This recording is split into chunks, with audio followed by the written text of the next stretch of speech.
La Sociedad Dominica de Medios de Comunicación, Sodomco, presenta A Pensar Más con Rosa María Palacios.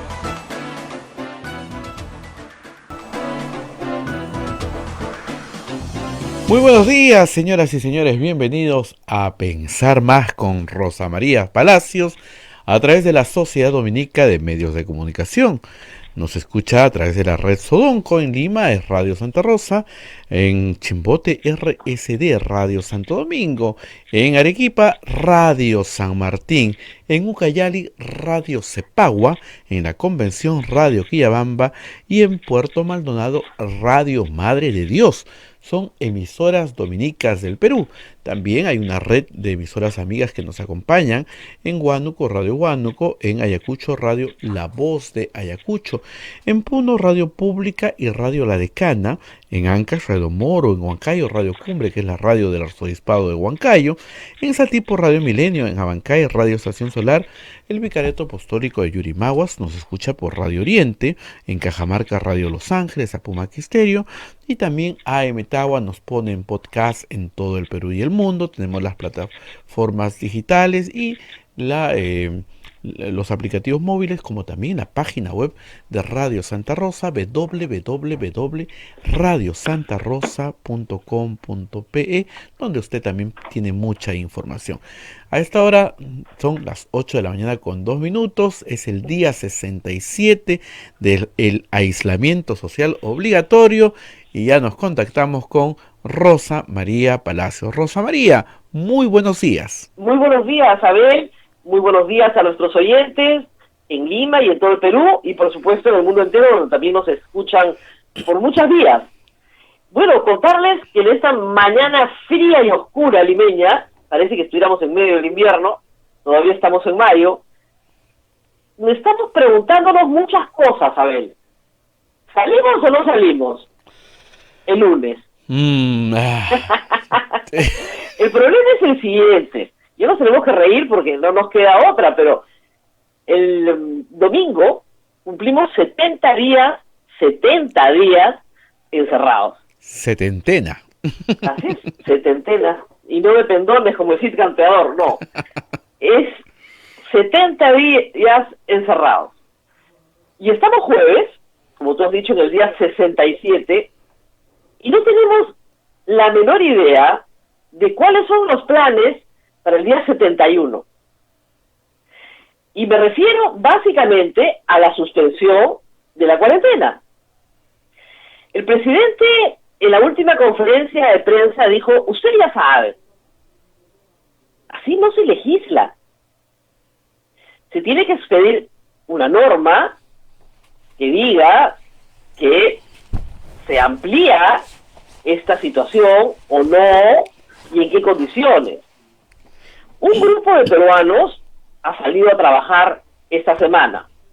Se supone que otro grupo está obteniendo uno por uno pequeñas concesiones por parte del Ministerio de la Producción, pero pequeñísimas, saldrá a trabajar la próxima semana. ¿Qué medidas se han tomado en materia de transporte público? ¿Qué medidas se han tomado en materia de mercados? Que nunca estuvieron cerrados. Se han cerrado algunos en Lima para su desinfección, pero se abrirán esta semana. ¿Qué medidas se han tomado en bancos, ahora que se está repartiendo un bono universal? Porque si estaba mal antes, ahora tiene que estar peor. ¿Qué medidas se han tomado respecto al número de contagios y el número de fallecidos? Y me explico. El presidente dijo la semana pasada que el Perú había llegado ya a una meseta y que los casos iban a decaer en los próximos días. Eso no ha sucedido. Entonces, nos quedamos. ¿Cuánto le cuesta eso al PBI? ¿Por qué hay actividades que no significan riesgo alguno para la salud y no se pueden realizar? ¿Por qué hay regiones del Perú donde no hay problemas?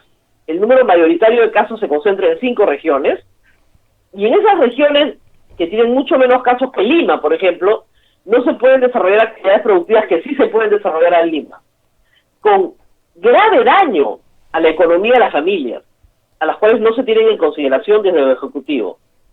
Son muchas preguntas, a ver, que no están siendo contestadas.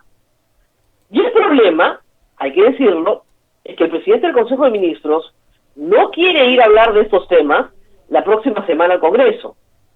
Solo quiere hablar de los decretos de urgencia emitidos en el interregno parlamentario, que pueden presentar algunos problemas, pero este es un trabajo ya finalmente de verificación y control del Congreso.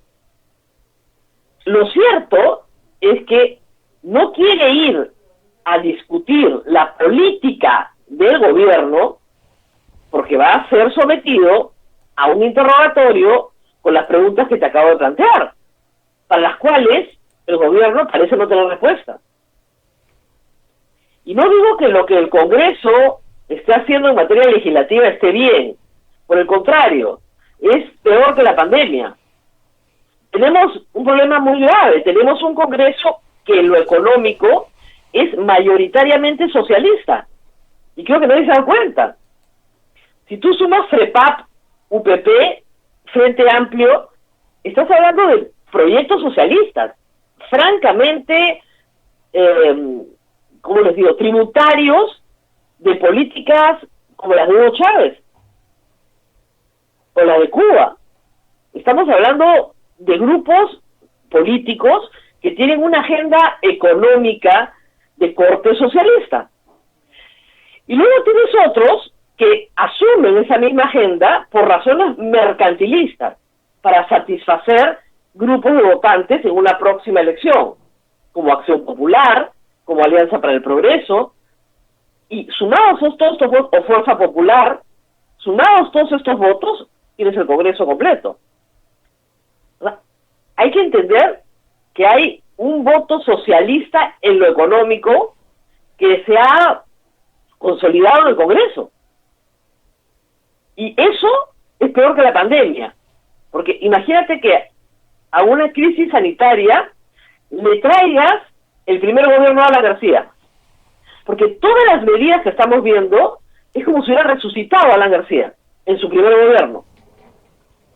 Son igualitas: control de precios, medidas contra el agio y la usura, control de intereses, actividad productiva del Estado, igualito a los 80, cosa que los que ya tenemos más de 50 años vivimos. Entonces, la fiscalización que hace el Congreso de la actividad del Ejecutivo es correcta. Todo Estado necesita ese contrapeso. La contrapropuesta del legislativo en materia económica es mucho peor que la del Ejecutivo, sin duda. Pero la del Ejecutivo no está haciendo tampoco las cosas que debe hacer para fomentar la prosperidad de las personas. Por el contrario, está tomando decisiones irracionales que no tienen un resultado beneficioso para la economía y la salud. Y la salud, hay que tener eso en claro.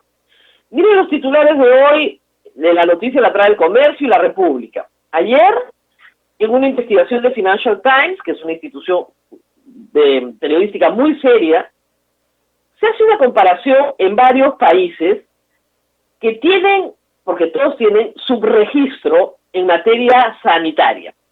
Entonces, tenemos que se compara el número de fallecidos en el año 2019, en un periodo de tiempo, con el número de fallecidos en el año 2020. Registro de defunciones, sin causa, primero, ¿ok? Entonces, resulta que hay un número muy superior de fallecidos en el mismo periodo de tiempo de un año a otro. ¿Eso qué te indica? Que hay un evento extraordinario, un evento que ha sido significativo en la salud pública y que altera muy significativamente el resultado. ¿Cuál es ese evento? El COVID. En el Perú se han registrado 3.000 muertes por COVID. Resulta que la diferencia en ese mismo periodo de tiempo es 9.000. Les faltan 6.000. Ahora, esos 6.000 pueden responder a un subregistro. que el mismo gobierno reconoce que existe. Y lo ha reconocido ya varias veces. Un subregistro por razones burocráticas y un subregistro porque no se identificó al paciente adecuadamente mientras estuvo vivo y cuando falleció no se le hicieron las pruebas. Entonces, ese subregistro, cosa que ocurre en todos los países, te distorsiona la cifra total. Pero hay un tercer elemento que no es poca cosa, que es el número de personas que han muerto por razones distintas al coronavirus, pero que no han podido ser atendidas por la salud pública en razón de la atención que ésta le presta al coronavirus. Eso es muy serio.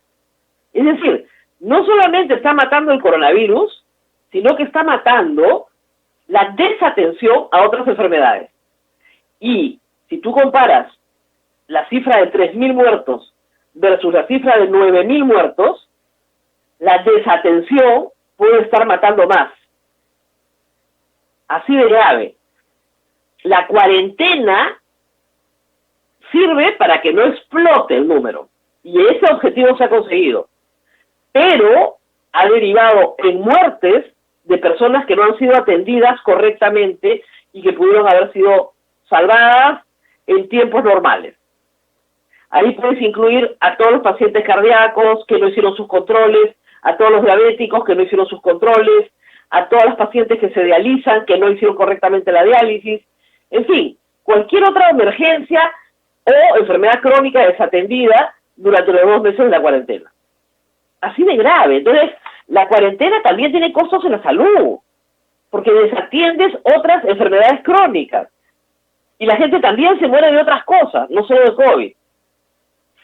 Una enfermedad que, dicho sea de paso, tiene el 80% de los pacientes asintomáticos. Las cifras del Ministerio de Salud de ayer han dicho que el 80% no tiene ningún síntoma. Y no se hace la prueba porque no tiene ningún síntoma. ¿Tú te imaginas el número real? 100.000 son los identificados. Hay que señalar que sí, que en el Perú se hace más prueba que el resto de Latinoamérica y por eso tenemos 100.000 identificados. Pero el número real es infinitamente mayor. Hoy hay un reporte en la República de una epidemióloga que dice que puede ser de 10 a 30 veces más de lo que se detecta. O sea, podríamos tener 1 millón de infectados sin ningún problema en este momento en el Perú. Y hasta 3 millones de infectados según esa información hoy día publicada en la República. Entonces, no tenemos cifras ciertas para poder asegurar que a estas alturas la cuarentena salva vidas. Y ahora las tenemos. Porque te reitero, hay mucha gente que ha suspendido la atención a su salud en otros temas por estar en cuarentena. Y eso la ha matado. Otra sí se ha contagiado de COVID y no ha sido registrada por el sistema. ¿Cuántas cada una? No lo sabemos. Pero tenemos un problema de salud pública. Porque tú no puedes tener 9.000 muertos más que el año pasado si es que no reconoces que tienes un problema de salud pública más allá del contagio. Y sobre eso también tiene que responder el Ejecutivo. O sea, la medida de la cuarentena, reitero, es correcta, pero se agota. Se agota en el momento en que ya no puedes atender otros problemas de salud. Y tiene que ser diferenciada, porque no todas las regiones del Perú tienen la misma situación. Entonces estás condenando al hambre a poblaciones que están yendo a la clandestinidad, a la informalidad, porque no tienen otra salida. Y es preferible mantenerlas en la prosperidad, si quieres, del comercio y de la libertad, aun cuando haya todavía un costo alto de contagio. Porque igual se van a contagiar. Ya está probado que igual se van a contagiar. Y creo que el público comienza a darse cuenta de esa diferencia y eso comienza a generar cierta molestia, porque se ha hecho un sacrificio muy grande. Muchas personas te pueden decir, pero ¿para qué nos hemos sacrificado tanto? Porque no todas las cuarentenas son iguales. Y eso es muy importante. Hace unos días escuché un mensaje que creo que es bien importante. no estamos todos en el mismo barco. Estamos todos en la misma tormenta. La tormenta es igual para todos, pero el barco es de distintas clases. Hay unos que van en transatlántico, ni siquiera se han enterado que está lloviendo. Y hay otros que van en una tina, en una batea, contra una tormenta en medio del océano. Entonces, es muy diferente. Y tú le estás exigiendo a todos que todos se comporten igual. Y eso es imposible. Eso es imposible. Y además hay que decirlo, lamentablemente, los peores focos de contagio son de responsabilidad del Estado en su conjunto, no solo del Ejecutivo, también de los gobiernos municipales y regionales. Los mercados son un lugar de aglomeración pública, desde siempre, no ahorita, siempre. Si sabes eso y mandas a toda la población a comprar comida a los mercados, tienes que asegurarte que los mercados manejen de alguna manera un sistema por el cual no contagien al público. Cuando el 80% de los trabajadores de un mercado sale positivo al COVID, en realidad el 100% está contagiado. Ese 20% son probablemente falsos negativos. O sea, el 100% del mercado está contagiado. Y está contagiado, contagiando al público, pero contagiándose entre ellos también una y otra vez. Cerrar el mercado por 2 o 3 días puede desinfectar el mercado, pero las personas que están contagiadas son las que llevan el virus. Y como el 80% son asintomáticos, han seguido trabajando sin darse cuenta de que tienen la enfermedad. Perdón. En el tema de los bancos, lo mismo. ¿Por qué la mayoría de los peruanos no tienen una cuenta de banco? Porque no confían en el sistema bancario y porque el sistema bancario no se ha interesado en la mayoría de los peruanos. Porque si todos tuvieran una cuenta bancaria no estaríamos atravesando el problema que estamos atravesando. Pero el Estado los ha hecho ir al banco. Y al ponernos en esa cola, lo que ha hecho es propagar la enfermedad. Que si estuviésemos en un sistema sin cuarentena, sin toques de queda, sin número restringido de horas de atención al público, probablemente no se contagiaría, porque no había ninguna posibilidad de aglomeración. O sea, si lo que contagia es la distancia con las personas, tienes que dar la mayor cantidad de oportunidades posibles para que las personas tengan distancia.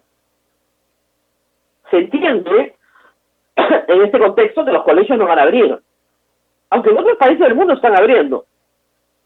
Lo que no se entiende, Abel, lo que frustra mucho, es por qué nos hemos sacrificado tanto para tener estos resultados sanitarios.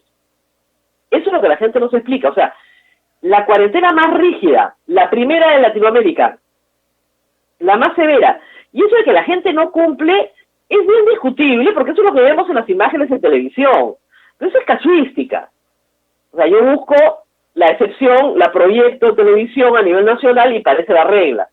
Lo que dicen las cifras de movilidad registradas en celulares, es un sistema que utiliza Google para ver la movilidad de las personas, es que el 90% de la gente ha acatado la pandemia.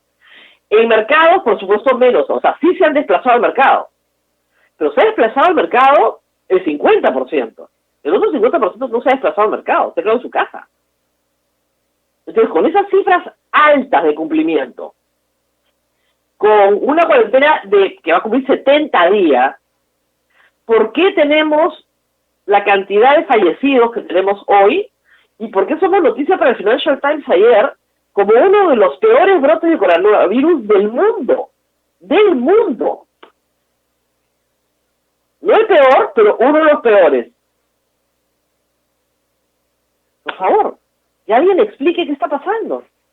Claro, una explicación puede ser multifactorial, ¿no? Venimos de un piso muy bajo de atención sanitaria, es verdad. Se desatendió el resto de la salud pública, es verdad, por eso hay más muertos que por otras enfermedades. Pero el sacrificio se ha hecho, es decir, has destruido la economía del país, la has destruido para salvar vidas. Y tienes 9.000 muertos. ¿No es cierto? No tiene sentido. O sea, tienes 9.000 más que lo que tenías en el mismo periodo el año pasado, porque de hecho hay otras personas que se mueren como todos los años. Hay que considerar que las muertes por accidentes de tránsito y las muertes violentas por criminalidad han tenido que disminuir por la cuarentena. Entonces, eso debería compensar, ¿no es cierto? No. Y de esas nuevas, 9.000, ya, 3.000 son de COVID, y los otros 6.000, ¿de qué son?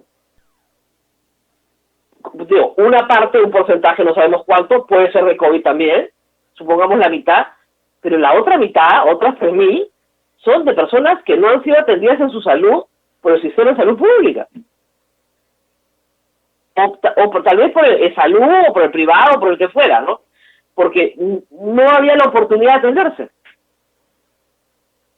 Entonces uno se pregunta, si tienes el mismo número de muertes por desatención del sistema de salud que el número de muertes del COVID, y además tienes una economía en marzo en menos 16, y se supone que la de abril va a ser menos 45,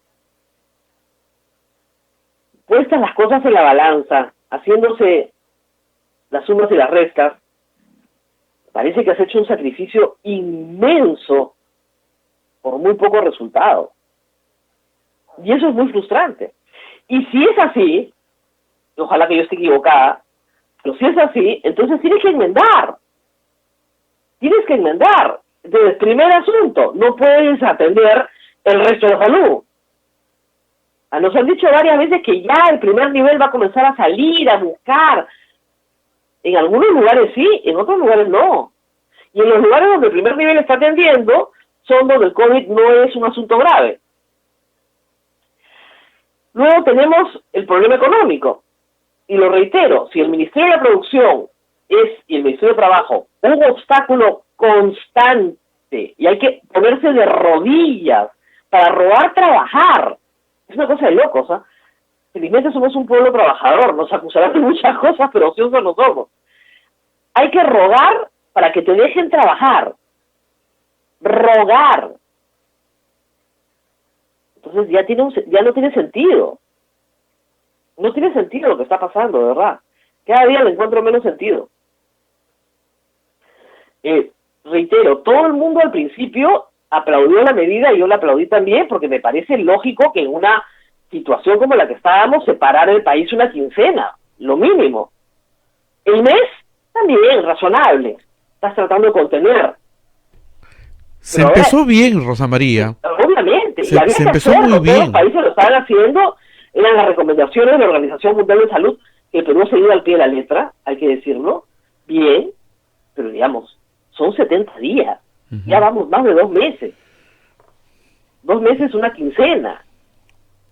Y acá seguimos sin que el presidente nos diga si este lunes vamos a salir o no. Este lunes, estamos jueves. Y este numerito ya lo hemos visto 4 veces. 4 veces. Hace un mes, acuérdate, yo muy enojada decía, por favor, denle a las personas indicaciones. ¿Van a ir a trabajar? ¿No van a ir a trabajar? ¿Van a abrir su negocio? ¿No van a abrir su negocio? Indicaciones. 0 indicaciones. Hemos decidido, eso lo decían el jueves o el viernes, que el lunes seguimos trabajando. Nosotros, el gobierno, nosotros no trabajamos nada. Mira, Abel, lo que el Estado no puede controlar son millones de decisiones individuales. Millones de personas en el Perú no van a regresar a trabajar por muchos meses, porque ya lo decidieron, ya lo planificaron y lo pueden hacer. ¿Qué necesita? Normas razonables para el trabajo remoto. El Ministerio de Trabajo, te voy a explicar la historia, porque esta es una historia bien compleja. En el Perú tenemos una legislación con rango de ley para el teletrabajo. La legislación es muy mala, es casi de imposible cumplimiento, lo cual generó que el teletrabajo no se expanda en el Perú. ¿Ok? Para esta emergencia, el Ministerio de Trabajo inventó otro término, que se llama trabajo remoto. No se llama teletrabajo, Se llama trabajo remoto, es otra categoría, que solo va a estar vigente durante la emergencia sanitaria, nada más.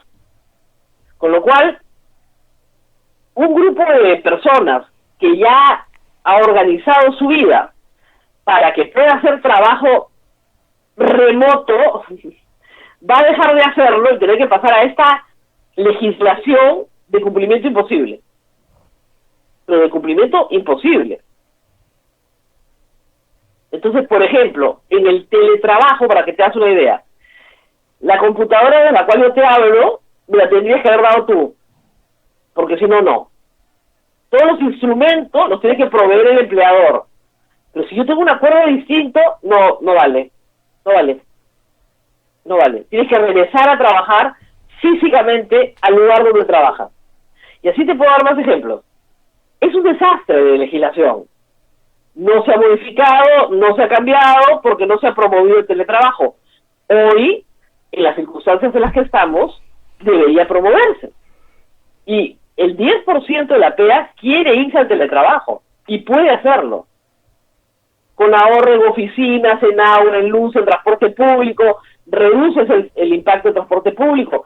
Incluso puede ser útil para el sector público, porque en el sector público hay oficinas efectivamente cerradas, pero otras tienen un porcentaje de trabajadores en teletrabajo. Por lo tanto, sí parece razonable sacar legislación para que esto se convierta en una tendencia permanente laboral.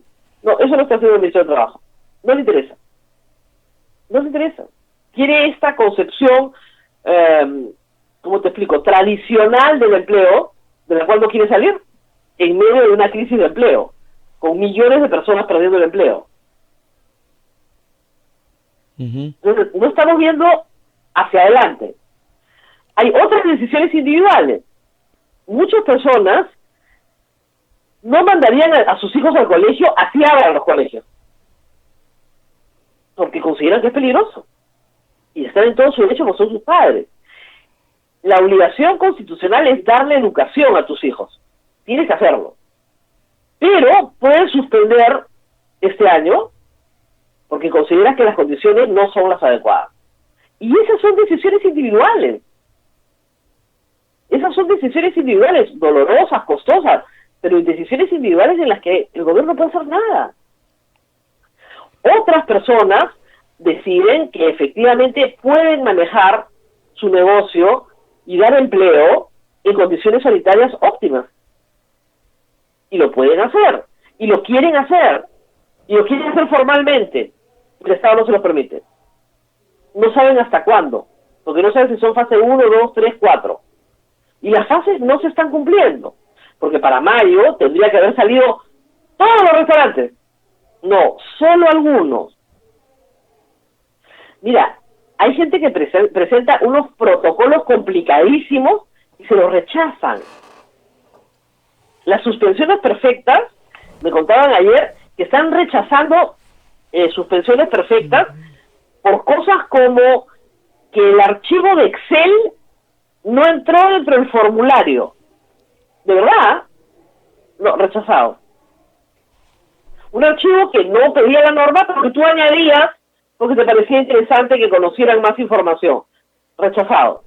No, es de locos. Es enfrentarte a una burocracia absolutamente indolente que está decidida a quebrar al país. Es una cosa de loco, de locos. Y así estamos. Así estamos, Rosa María. Pidiendo permiso para trabajar.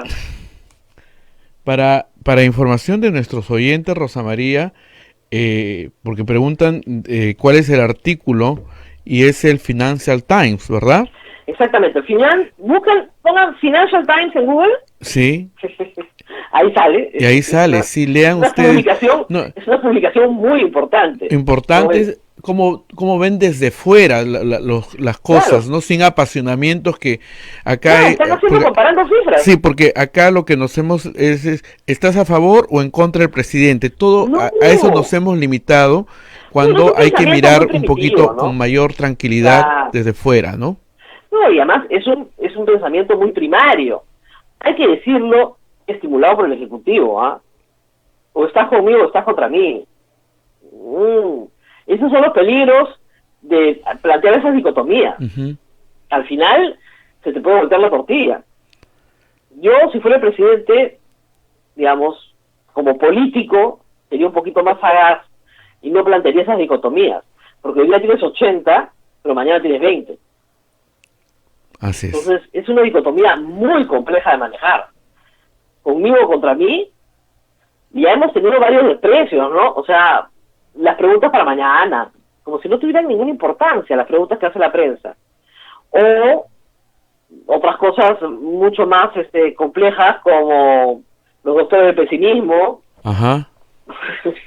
¿no? Los doctores del pesimismo son los que dicen, ¿sabe qué, señor presidente? Hay más muertos de lo que usted sabe. Y eso no nos convierte en unos doctores de la muerte, ¿no? Nos Y otros cuesta, asuntos graves. nos cuesta ver la realidad cercana, o no queremos quizá, ¿no? No queremos. Mira, es mucho. Si tú estás encerrado en tu casa hace 2 meses, estás comprando todo por delivery, te lo traen a tu casa, porque ahorita hay todos esos servicios, ¿ah? Esos servicios que no existen, o sea, todo lo que existe. Te pueden traer de detergentes hasta naranjas, todo lo que quieras. Así se vive la cuarentena en Miraflores, en San Isidro, en Surco, en La Molina, Pueblo Libre, Jesús María, Lince. Así se vive en la clase media y la clase alta de Lima, en la parte central de Lima. La gente no sale. Acá las calles están vacías en Miraflores. No hay nadie. Porque todo se compra por teléfono. Y te traen todo. Todos los servicios que quieran. Entonces tú dices, ya me sacrifiqué, me han reducido mis ingresos, estamos pasando efectivamente una situación económica difícil. Bueno, seguimos hasta el final, pues. Si nos hemos equivocado, persistamos en el error, pero hasta el final. Y qué bien que el presidente ponga mano dura y meta presa a la gente y la multe, porque todo esto es culpa de los que violan el toque de queda. Como si tú caminando solo por una calle vacía te pudieras contagiar. No resiste ninguna lógica. Las personas que caminan solas por la calle no tienen cómo contagiarse, porque no hay otro ser humano que esté contagiado al lado de ellos. Estos se contagian de persona a persona. Si no hay personas, no hay contagio. Y claro, es que los mercados son sucios. Siempre han sido sucios.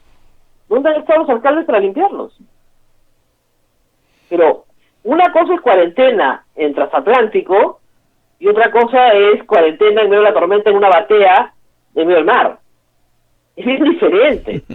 Bien diferente, no es la misma cuarentena, ¿cierto? Una cosa es cuarentena, como te digo, en una casa de 3 pisos, ¿no es cierto? Con jardín, donde están 3 personas, y otra cosa es estar hacinado en una celda en un penal. Bien diferente, bien diferente. Y el problema es que desde el pedestal en el que se habla, se le exige a todos que todos se comporten de la misma manera. Y no va a ser posible. No es posible exigirle a la gente que no coma. No puedes. El bono que se está repartiendo esta semana se ha demorado 1 mes en llegar. Reactiva Perú no llega a las pequeñas empresas, que son intensivas en mano de obra. Son miles, en realidad, millones de microempresas que dan empleo a 5 o 10 personas que representan casi toda la pega peruana. A ellos no hay. No ha llegado Reactiva. La cantidad de quejas que tengo de gente que te dice, además, la ministra de Trabajo ha dicho que si tú pides el préstamo, ya no puedes poner suspensión perfecta. Y te rechazan. Te hacen informalidad. Te hacen informalidad. Otros canales de sobrevivencia. Sales del sistema. Porque en el sistema no puedes. Entonces, la pandemia va a arrojar probablemente a un 10% más de la pega a la informalidad. Ese va a ser, al final de cuentas, después de la epidemia, el resultado. Mucha más informalidad. Porque la rigidez del Estado, en estas circunstancias, que debería ser flexible, al revés, debería flexibilizarse, no, más rígido. Más punición, más castigo, más de persecución. Son como las normas que está presentando varias bancadas, ¿no? Pena de muerte para todo. Perpetua, o muerte. De lo único que habla el Congreso es de la muerte. Les encanta. Pero el fascismo es una mezcla bien rara, porque es un totalitarismo en lo económico socialista, pero en lo político completamente reaccionario, o sea, de un fascismo, pero ¿de dónde ha salido esta gente que solo quiere matar gente? Todo es muerte. Corruptos, pena de muerte. Violadores, pena de muerte. Feminicidas, pena de muerte. Todo tiene muerte. En un país que no tiene pena de muerte desde hace 40 años. O más. No tenemos ejecuciones desde los 70. ¿Qué pena de muerte? ¿De qué están hablando? Están expresando un sentimiento del que va pues bien acomodadito en la tormenta, ¿no? Y que lo que quiere es que el resto desaparezca. A ver, tenemos una entrevista. Sí, vamos a ir a una pausa, Rosa María, y vamos a volver con un tema que también a muchos oyentes no les agrada, pero hay que recordarles que nosotros sí nos agrada tocar el tema porque somos una emisora pastoral y que nos preocupa la gente que a la iglesia justamente le preocupa, por eso tiene una comisión de acción social de la iglesia como es el CEAS. Así es. Mira, el compromiso de la iglesia y de este Papa en particular con la situación de los reos no es novedad. Hace muchos años, y en el Perú décadas, de acción social pastoral en las cárceles del Perú. Entonces, si hay alguien que sabe de lo que está pasando en las cárceles, es la Iglesia Católica. Es un asunto que ha sido advertido y en nuestro programa muchas veces. Desde el día siguiente de Semana Santa, estamos hablando de la segunda semana de abril, hasta hoy, no ha habido día o semana en que no hemos tratado el tema. Con el inmediato desprecio de nuestros oyentes. Pero lo vamos a seguir haciendo, porque la vida humana es superior a la popularidad o a la fama que te puede dar una causa pasajera. Al final nos acercamos a los 200 muertos en el sistema penitenciario, entre reos y agentes penitenciarios. 200 muertos, de solamente 1000 que se han diagnosticado. Es probablemente una de las tasas de letalidad más altas del Perú en un grupo humano. ¿Quién es responsable de la vida de los presos? El Estado peruano. Nadie más.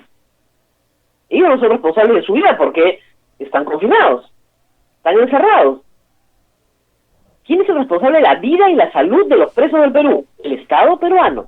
Y los familiares de los muertos van a llevar al Estado peruano a la Corte Interamericana.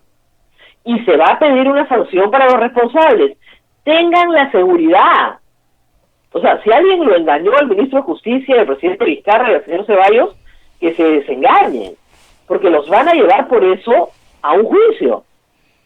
A esta altura, advertidos con las declaraciones del presidente diciendo que se quiere indultar narcotraficantes, lo cual era una mentira. Miren, Alberto Fujimori, motín de Castro Castro, ha sido juzgado por eso, por orden de la Corte Interamericana, y el Estado peruano sancionado. Alan García, la matanza de los penales, ¿han sido juzgados? Sí. Él se exoneró del Perú, pero la Corte Interamericana ordenó que se reabriera el caso del Frontón. Entonces, además, ya hay juristas internacionales que han dicho a toda América Latina, ojo con las cárceles, porque lo que pasa en las cárceles es responsabilidad del Estado. Y esto va a ser llevado a la Corte Interamericana por graves violaciones a los derechos humanos. Porque no es un asunto, no es un terremoto que se cayeron las paredes y bueno, fue un hecho fortuito. No. Acá ha habido advertencia reiterada. Y al final, el Ejecutivo se negó, luego preparó un proyecto de ley y lo mandó al Congreso, el Congreso se negó, luego ahora el Ejecutivo quiere facultades, pero hay 200 muertos. No van a resucitar, ¿ah? La ley no los va a resucitar. Vamos a la pausa, Abel. Vamos a la pausa, Rosa María. No buscamos ni fama ni popularidad. No, nos interesa la vida de todas las personas. Y eso que quede muy claro para todos. Que quede bien claro. Sí. Nos vamos a la pausa y volvemos. Continuamos con A Pensar Más con Rosa María Palacios a través de las emisoras de la Sociedad Dominica de Medios de Comunicación. La red Sodonco está integrada en Lima por Radio Santa Rosa, en Chimbote por Radio Santo Domingo, Arequipa Radio San Martín, Cusco Radio Veritas, Ucayali Radio Cepagua, La Convención, Radio Quillabamba, Puerto Maldonado, Radio Madre de Dios. Se une otra red de radios integrada por Radio Huánuco en Huánuco, Radio La Voz de Ayacucho en Ayacucho, Radio Pública en Puno, Radio Moro en Ancash, Radio Cumbre en Huancayo, es la radio del arzobispado de Huancayo, Radio Milenio en Satipo, Radio Estación Solar en Abancay, Radio Oriente en el Vicariato Apostólico de Yurimaguas, Radio Los Ángeles en Cajamarca, Pumaqui Estéreo, AM Tagua nos pone en podcast en todo el Perú y el mundo, además las plataformas móviles de los teléfonos y también tenemos la página web de Radio Santa Rosa, www.radiosantarosa.com.pe. Rosa María, ya estamos en línea con el doctor José Luis Pérez Guadalupe. Muy buenos días, doctor Pérez Guadalupe. Rosa María, un gusto saludarte. Bueno, ¿cuál es el estado de la situación actualmente en penales? Para tener un panorama de hoy.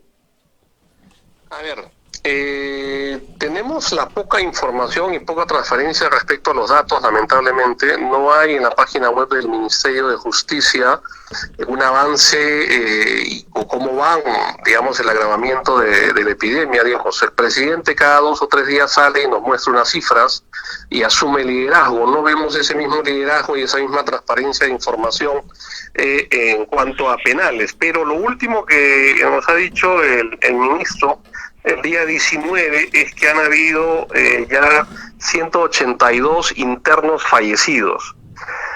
Y eso es preocupante porque nadie se percató que una semana antes, en una entrevista al Comercio, él dijo que habían 103. Entonces, si hacemos unas sumas y restas, estamos hablando de más de 10 presos al día que mueren en penales. Y eso es una barbaridad.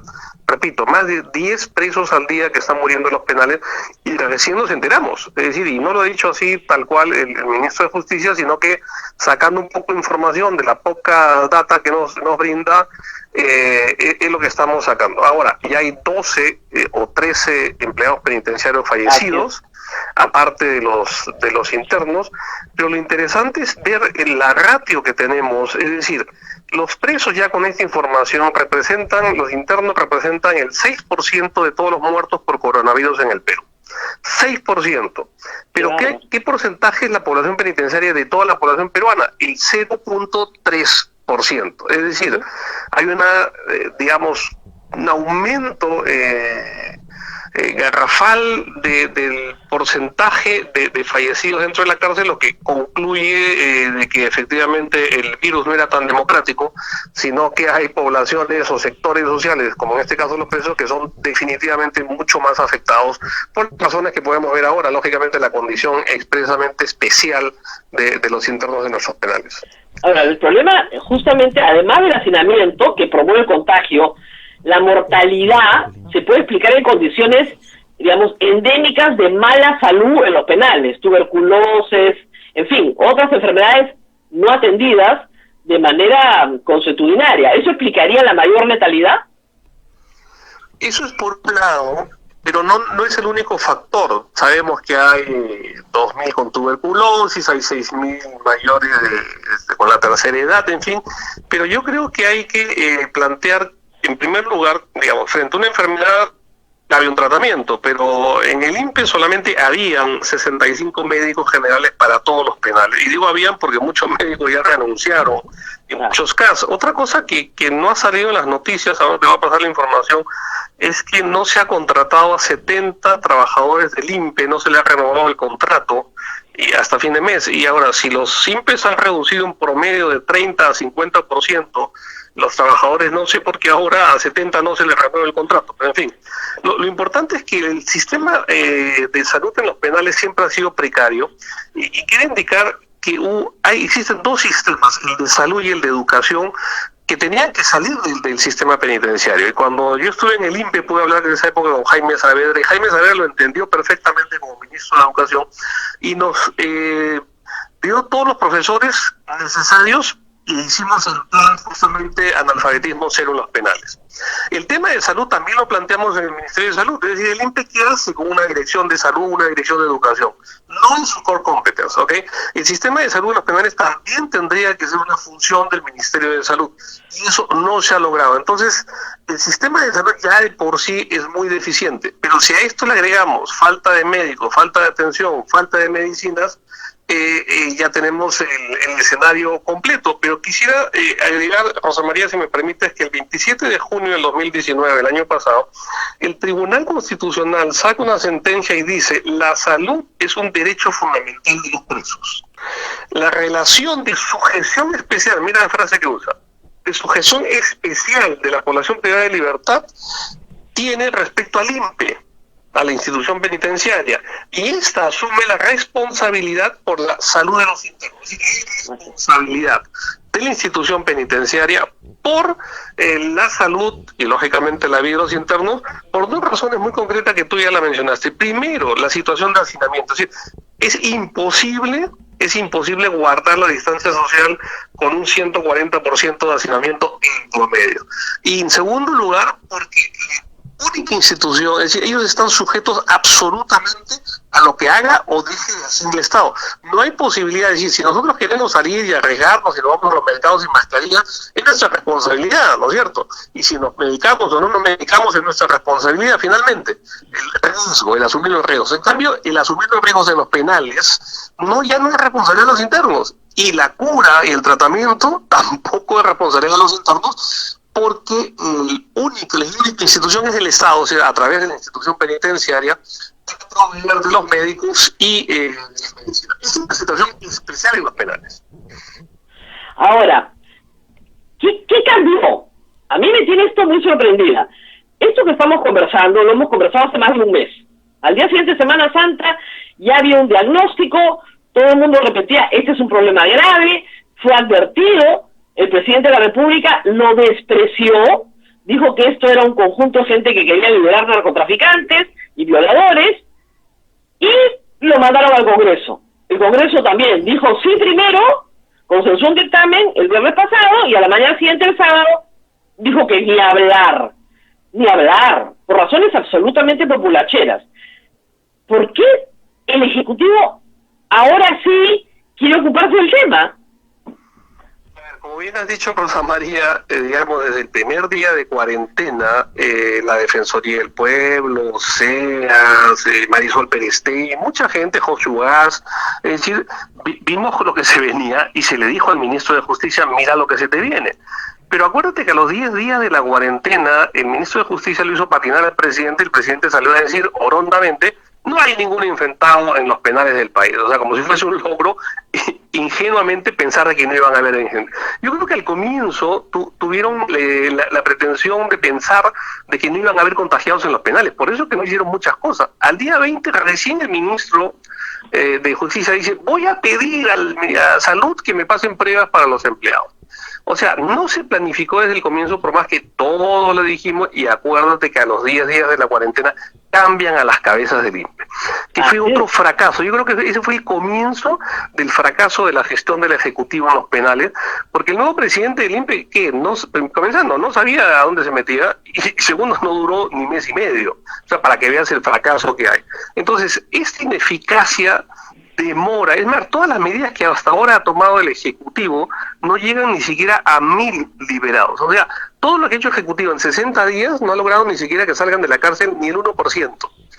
Y esa es la realidad que tenemos. Entonces, cuando se le dijo: señor, necesitamos medidas extraordinarias para situaciones extraordinarias, y usted tiene delegación de facultades, sacó solamente lo de los deudores alimentarios, que era para 2.700, y solamente van 700. Sacó el tema de los indultos, que hasta ahora van 200 o 300, ¿ok? O sea, no llegan ni a 1.000. Pero cuando le dijeron: señor, necesitamos otro tipo de medidas que se han dado en la gran mayoría de países, no lo hizo, y ahora hay la discusión si lo podía hacer o no. En fin, Entonces, yo creo que en este momento que es tu pregunta, ya estamos no solamente frente a una ineficaz respuesta del Ejecutivo, sino frente a una ineficaz respuesta del Estado peruano. Es decir, los tres poderes del Estado han sido ineficaces y aquí tampoco se limpia de responsabilidades el Poder Judicial. El Poder Judicial jugó a las escondidas 40 días. José Luis Lecaros no dijo absolutamente nada. Y al día 40 dice Ampay me salvo y nombra a Prado Saldarriaga y a San Martín, excelentes juristas, y que bien los haya nombrado, para sacar un proyecto de ley. Recién al día 40. O sea, entonces, por eso digo, hay una responsabilidad de los tres poderes del Estado. ¿Okay? Y ahora ya lo que tenemos es el rechazo del Congreso, que en fin, que tiene que ver también mucho con el populismo. No tenemos congresistas, Rosa María, tenemos candidatos. Todos están candidateando, y cada cual más populista, ¿me entiendes? Para las elecciones regionales, bueno, Urresti para presidente de todas maneras. Entonces el presidente de facto del Congreso es Urresti. Él es el que marca la agenda del Congreso y es el que determina, como tú bien dices, hubo en la Comisión de Justicia cierto consenso para aprobar el proyecto de ley, pasa al Pleno y Urresti lanza un discurso incendiario, ¿ok? Y dice, no vamos a liberar a delincuentes. Lo interesante de ese discurso de Urresti es que es idéntico al que 2 semanas atrás había sacado el presidente de la República, Martín Vizcarra, diciendo no vamos a liberar a delincuentes. O sea, el populismo de Vizcarra le devuelve a Urresti con el mismo argumento. O sea, no, y yo creo que son delincuentes, yo tampoco, ¿no? Entonces, ambas son dos piezas de la defensa de los familiares de los fallecidos que se van a presentar ante la Corte Interamericana. Eso sin duda. No ahora, pero en unos años de todas maneras. Porque que este caso sea llevado a la Corte Interamericana, a mí no me queda duda. ¿Por qué? Porque es el mismo caso que la matanza de los penales de Alan García o la develación del botín de Castro por Fujimori. Pero con muerte lenta, ¿no? Sin la violencia de 1 o 2 días, sino una muerte lenta absolutamente anunciada. ¿Tendrá que ver este hecho con el cambio de actitud del presidente?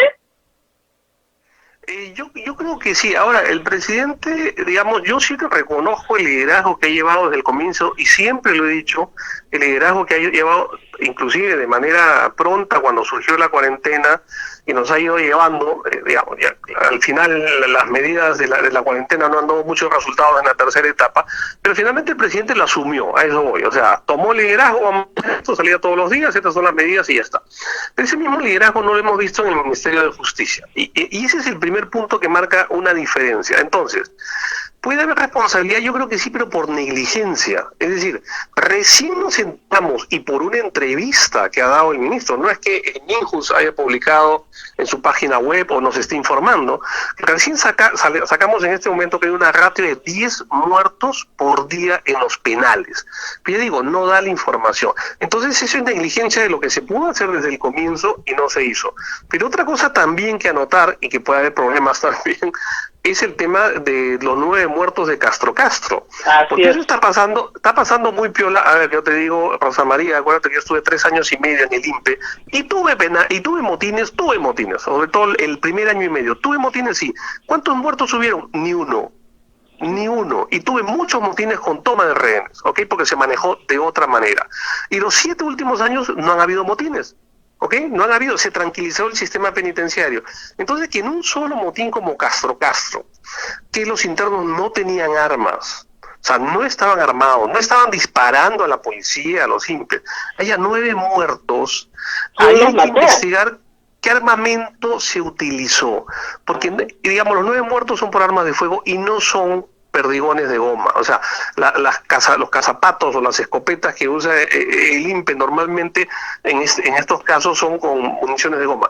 Al menos me han pasado una foto de las municiones que se han encontrado dentro de Castro y son de acero y también parece balas. Eso se tiene que investigar.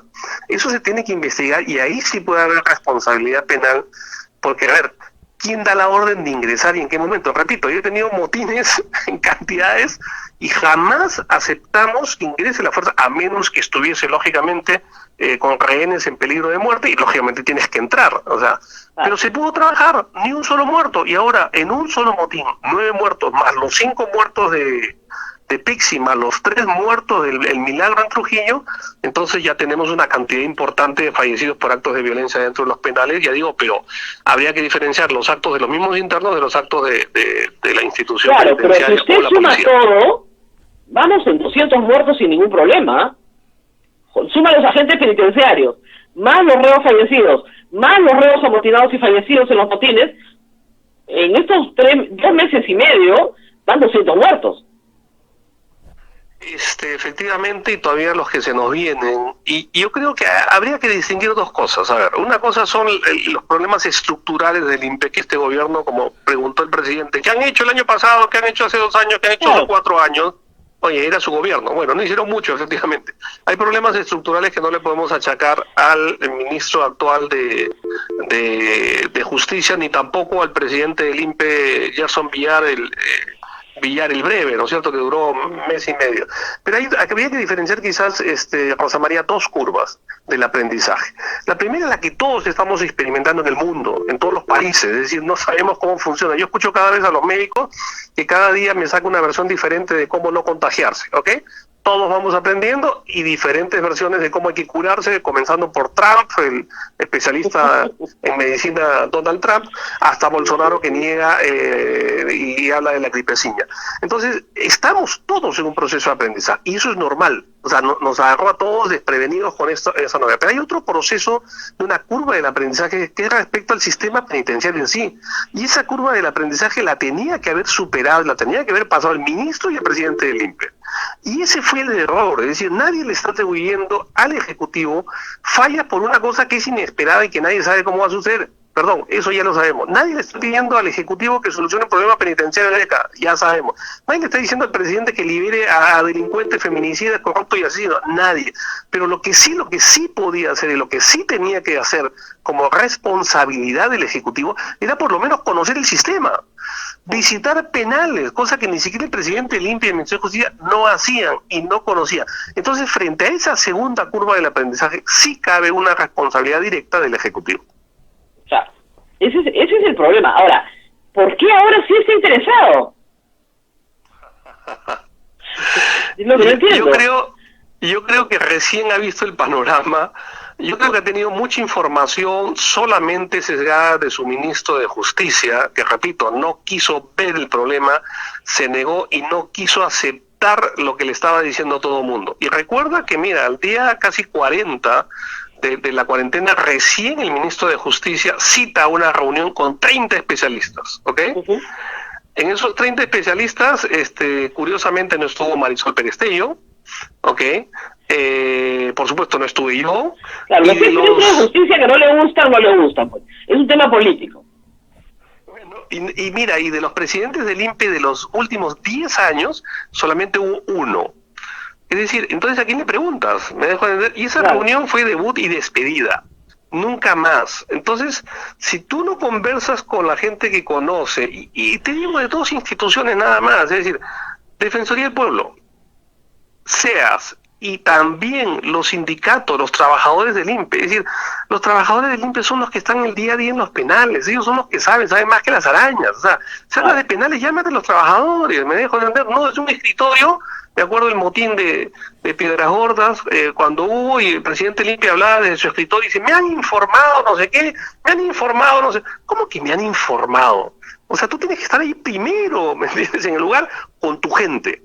Y ese fue otro error que no sintió a los trabajadores del INPE como tu gente. Es decir, el Estado en este momento, por ejemplo, ¿a quién resguarda? Y tiene que resguardar primero a sus médicos, porque están adelante, en la primera línea.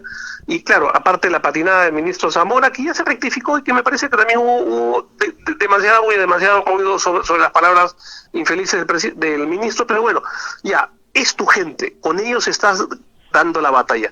Igual el personal del INPE era tu gente en los penales y no se les tomó en cuenta ni su opinión, ni en su cuidado, ni en suministrar el equipo necesario para hacer su trabajo, y en este momento hay un resentimiento de los trabajadores penitenciarios respecto a las autoridades y el Ejecutivo, que lógicamente, ¿qué hacen? Se están muriendo. Entonces, ¿qué sentimiento puede tener un trabajador penitenciario frente a sus colegas que se mueren y no ven que el Ejecutivo ni siquiera les consiga la atención suficiente? Me llaman a mí para interceder a Salud, al MINSA para conseguir un respirador. Yo no tengo ninguna posibilidad de hacerlo, más que llamar a alguna gente amiga. Entonces se está creando lamentablemente ya toda una cultura organizacional nefasta de los internos y de los trabajadores penitenciarios frente a la administración penitenciaria en general. Ahora, en algunos lugares se han intentado cosas que han traído paz, como por ejemplo en Salita Colonia, atender la salud, y sí se ha establecido un buen sistema de atención a la salud, que es lo mínimo, ¿no? ¿Esto se está replicando en otros penales? Creo que sí, y es lo que se tuvo que hacer desde un comienzo. Es decir, las acciones que ahora está tomando el Ministerio de Justicia no es que sean malas, sino que son tardías. Y por ser tardías, lógicamente llegan a ser ineficaces. Ya digo, en 65 días, que solamente hayan salido 1.000 internos de los penales, o sea, menos del 1%, eso es ineficacia pura. Entonces, lo que se hizo en Sarita, por ejemplo, es una buena experiencia, se debió hacer, sí. Pero mira lo que se hizo en San Jorge, que también le recomendamos espacios aparte de los penales. Se han gastado 250.000 soles. A ver, el ministro fue varias veces, llevó las cámaras. ¿Por qué no lleva una cámara ahora al San Jorge como está? Las denuncias que a mí me llegan, yo no lo puedo comprobar, es que no hay baños, no hay luz en las noches, no hay atención médica. Entonces, ¿por qué la prensa, por qué el ministro no invita a la prensa a entrar a San Jorge a ver cómo está ahora? Mucho bombo cuando se estaba preparando y no han abierto las puertas de San Jorge para ver cómo está ahora. Otro punto que yo siempre he puesto como ejemplo es Lurigancho. Lurigancho se mantuvo más de un mes, o sea, después de que cortaron las visitas, 1 mes y medio, sin contagios. Y fue un ejemplo de un penal, el penal más poblado del continente, no digo del Perú, de todo el continente. No hay un penal más poblado que Lurigancho. Y tuvieron un buen director a la cabeza que coordinó con los delegados de los internos, con los coordinadores de los internos, e hicieron su lugar aparte dentro de los pabellones, su lugar separado en el penal, en el auditorio, así, se prepararon y no hubo contagios. ¿Qué tenemos ahora? Que las nuevas autoridades del INPE han cambiado el director y han traído al director de Camaná, donde ha habido un motín hace 2 días, ¿okay? Para que ahora sea el nuevo director de Lurigancho. Y ya comenzaron, lamentablemente, las infecciones y las muertes en Lurigancho. ¿Por qué? Claro, si no entra la visita, entonces, ¿cuál es el canal de contagio? O sea, la pregunta, la población puente. ¿Me entiendes? Entonces ahí caen algunas hipótesis, o todas juntas. Primero, que puede ser el personal penitenciario mismo, o sea, con lo cual no atendiste a tu personal, te contagió sin saberlo, ¿ok?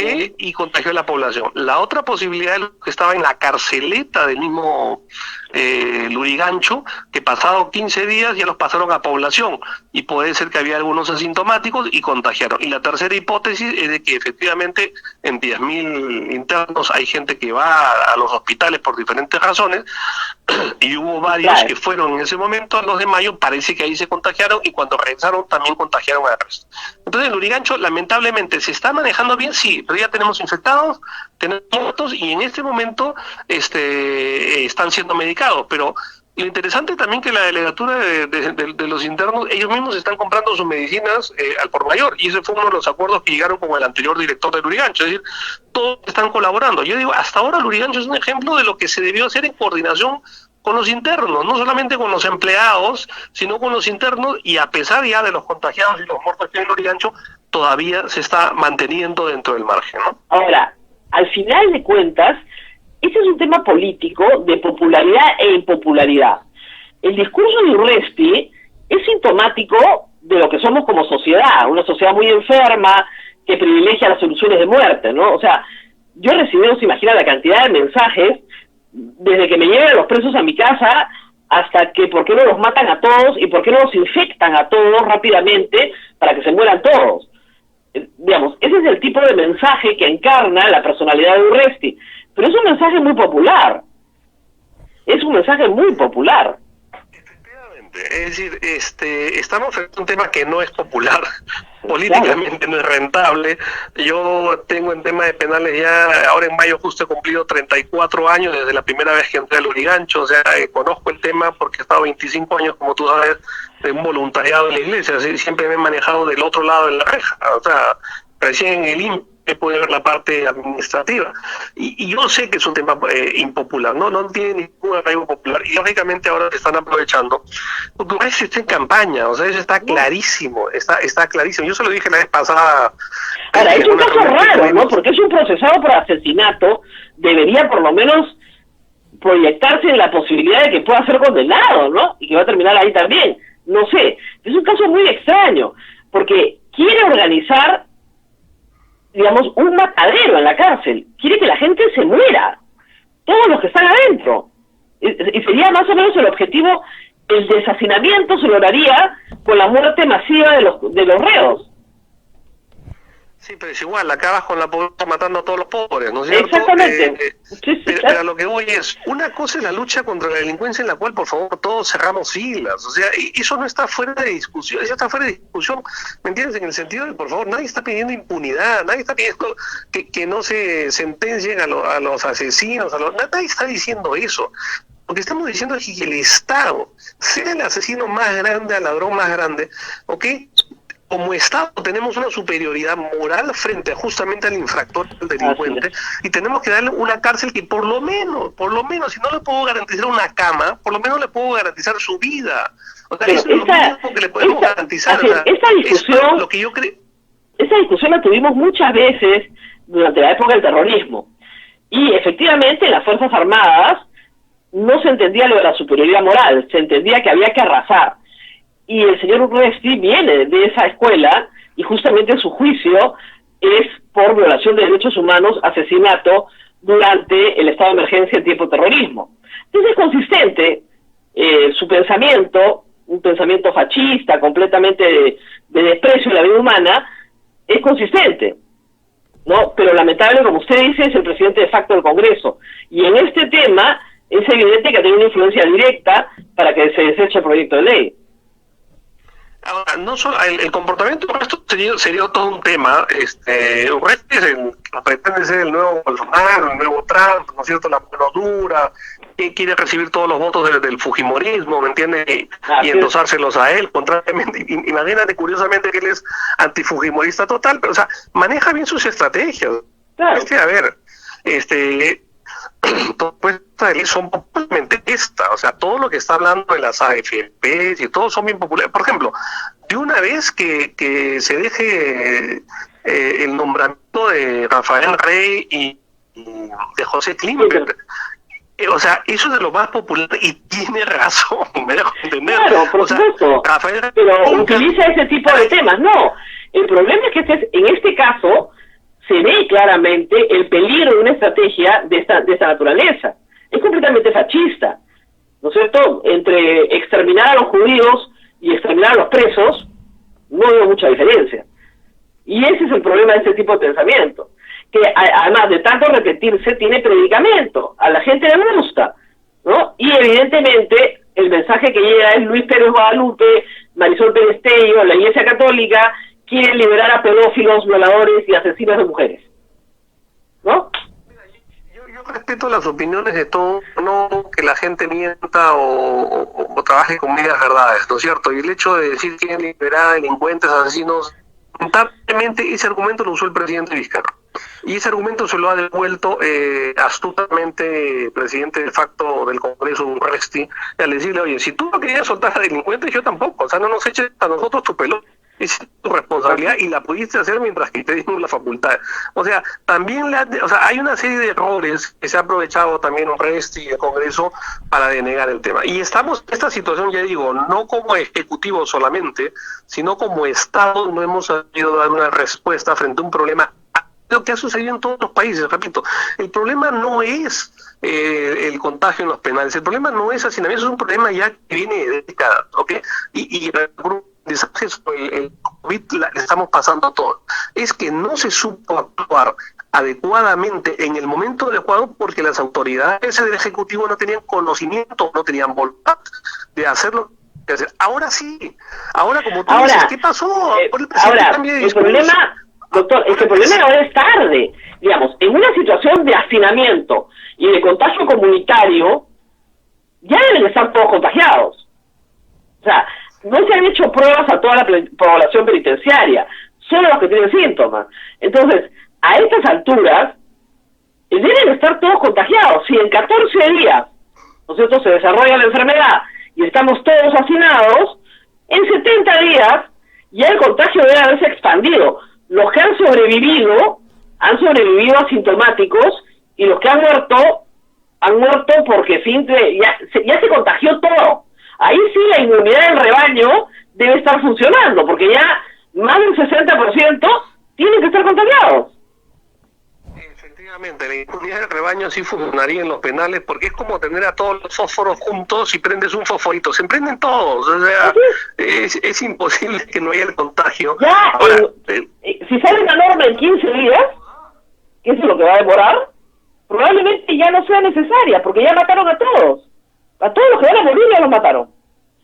Ahora, los internos están pepeando, que es lo que yo tengo en la información, están previniendo, claro, automedicando, y algunas sí el médico está recetando, pero lógicamente todo lo que vemos idealmente que sea un tratamiento personalizado es casi imposible en nuestros penales, pero así como sucedió en Sarita, que dio resultado, están usando en otros penales también, pero también los mismos internos son conscientes de la realidad y ellos mismos se están automedicando. Esperemos que en algo funcione para que no sigan los muertos, pero a ver, recién que nos enteremos al día 65 de la pandemia, tenemos a estas alturas 10 presos muertos al día y que no hayamos sabido que se nos haya dado la información, y porque una entrevista que le hacen al ministro de Justicia y comparando con lo que dijo hace una semana podamos sacar esta información, eso sí me parece grave y falta de transparencia del Ejecutivo respecto a un problema, así que todos tenemos que colaborar para solucionarlo, pero no se dejan lo que podemos esperar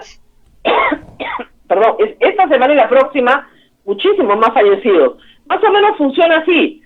Si necesitas la mitad de contagiados para alcanzar inmunidad de rebaño y la tasa de letalidad es más o menos 3%, tienes 50.000 personas que van a estar contagiadas, ya no contagia el resto, y de esas 50.000, el 3%, más o menos son 1.500 personas.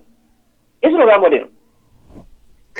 Yo espero que no, pero no podemos trabajar si no tenemos data para ver cómo ha ido la proyección también de los fallecidos. O sea, claro, la data se tiene que manejar así. Pero como, digo, digamos, si esa ha sido la política, eso es lo que va a suceder.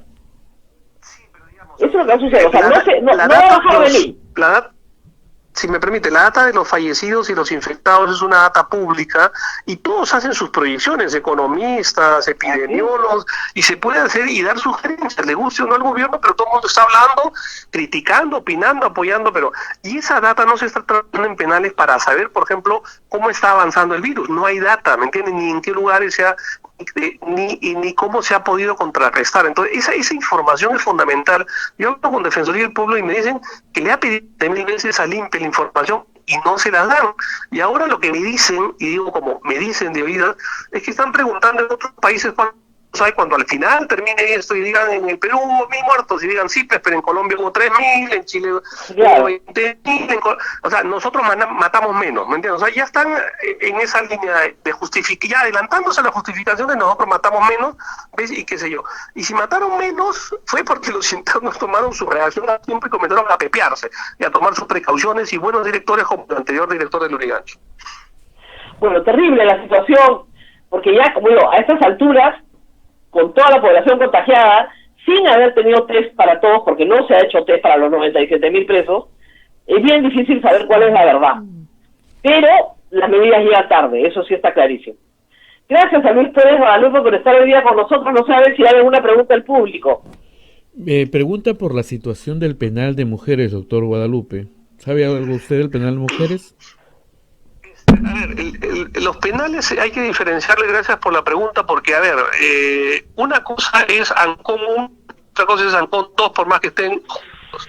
Ancón 1 es tiene triple de población, y Ancón 2 más bien no está hacinado, ni siquiera ha llegado a su potencial, ¿ok? Entonces, cuando hablamos de sistemas penitenciarios de realidades muy diferentes, una cosa es el penal cuando dices de mujeres, de chorrillos comunes, ¿okay? Que tiene 50% de hacinamiento. Otro es el penal anexo de Chorrillos, donde estaba Keiko, Susana Villarán, ¿okay? Y otra cosa, 2 kilómetros allá, el penal de Virgen de Fátima, que también es de mujeres, ¿no? Entonces, dependiendo de qué penal estamos hablando, pero ya en los penales de mujeres, hasta donde tengo información, ya hubo personas con síntomas de COVID, pero todavía se está manejando. No hay el grado de hacinamiento que podemos ver en Ancho, o en Castro o en Sarita. Entonces, son penales, entre comillas, más manejables, y lógicamente hablamos de la población femenina del 6% de toda la población penitenciaria del país. Entonces, si se quiere, hay mejor pronóstico de tratamiento, es decir, y las mujeres en todo caso, en general hay mayor limpieza, y eso se trabaja mucho también. Las directoras de los penales de mujeres en ese sentido trabajan mucho con las internas de responsabilidad y corresponsabilidad entre todos. Entonces yo espero de que los casos detectados no lleguen a expandirse tanto como en otros penales. Muy bien.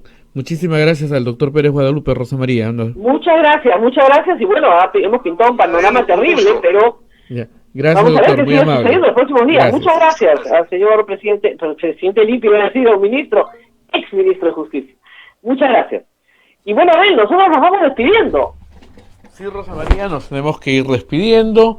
Ya son las 9:18. ¿Hablará el presidente hoy día? Habla los jueves generalmente, ¿no? Sí, bueno, nos han insultado mucho durante el programa. Sí, tú sabes que el tema de los penales no es un tema que les agrade mucho, y yo te digo, yo lo propuse porque me parece importante.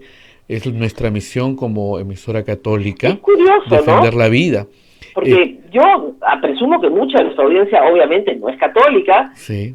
pero tiene algún respeto por la fe, ¿no? Y si han leído la Biblia, si han leído el Evangelio, estuve preso y me fuiste a visitar. Es una obra de sí. misericordia. Sí. Una de las clásicas, ¿ah? En mi trabajo pastoral, Rosa María, yo he ido a dar retiros a los penales. Así que conozco algo de eso también por dentro, y sé lo que pasa en estas personas, ¿no? Así es que... Terrible. Mira, yo en mi experiencia periodística solo he entrado a San Jorge, y que es uno de los penales más... ya lo mudaron, ahora lo han vuelto a abrir, pero era uno de los penales más vivibles, si quieres. Igual era durísimo, ¿ah? Durísimo. Entonces, estamos hablando de una realidad que la gente en general no conoce, pero sabiendo eso, desprecia, ¿no? No la conoce, pero la desprecia. Sí. Y desprecia la vida humana. Cuando es una sociedad desprecia la vida humana, muy triste. tenemos los resultados que tenemos ahora. Es muy triste, es muy triste. A mí me da mucha pena algunos comentarios que hacen, pero bueno, se Bueno, respetan no. los comentarios, pero Vamos a seguir haciéndolo sí, exactamente igual. tenemos que hacer. Es nuestra misión, Rosa María. En Así esta es. radio, hace algunos años, había incluso un programa que se llamaba Tras las Rejas. Ah, Sí, y ¿sabes quién participaba en ese programa? Monseñor Vargas Alzamora. Imagínate tú, cómo Claro. venía acá a ese programa, cómo no vamos a luchar por esto, ¿no? No, Y mira, repito, nadie este está año no se ha podido hacer, pero en Semana Santa el Papa va a un penal en Roma Sí. a lavarle los pies a los reos. Ujú. Así es, sí. Creo que tienen que entender la dimensión humana del problema para poder despreciar la vida de la forma y la salud de la forma en lo que están haciendo. Y nadie está hablando necesariamente de los violadores de niños, ni de No. los narcotraficantes, ni de terroristas, porque esa es la cantaleta que siempre saca. No, y estás buscando al ser humano, no estás buscando al delincuente. Así es. Claro, Así el es, que Rosa entra en María. pastoral va a buscar la redención El ser del alma de una persona que pueda arrepentirse. Ujú. No vas buscando al delincuente, vas buscando al ser humano. Esa es la gran diferencia. ¿Qué le preguntarías al presidente hoy día si es que hay la posibilidad? ¿Salimos? ¿Salimos o no salimos? No salimos sorteados por esa pregunta. Nunca, vamos. Mira, la pregunta tiene una palabra. ¿Salimos? ¿O no salimos? Así Yo me voy a es. hablar en la República ahorita. Ya. Ahorita, en un ratito. Muy bien. Nos tenemos que ir, pero regresamos mañana viernes, de todas maneras. Ajá. Cuídate mucho, Rosa María. Gracias. Nos vemos mañana, día 68 ya. ¿Eh? Oh, no Cuídate. acaba nunca. Nos vemos. Hasta Listo. mañana. Chao, chao. Gracias, chao. Hasta aquí, A Pensar Más con Rosa María Palacios. Este programa fue producido por la Sociedad Dominica de Medios de Comunicación, Sodomco.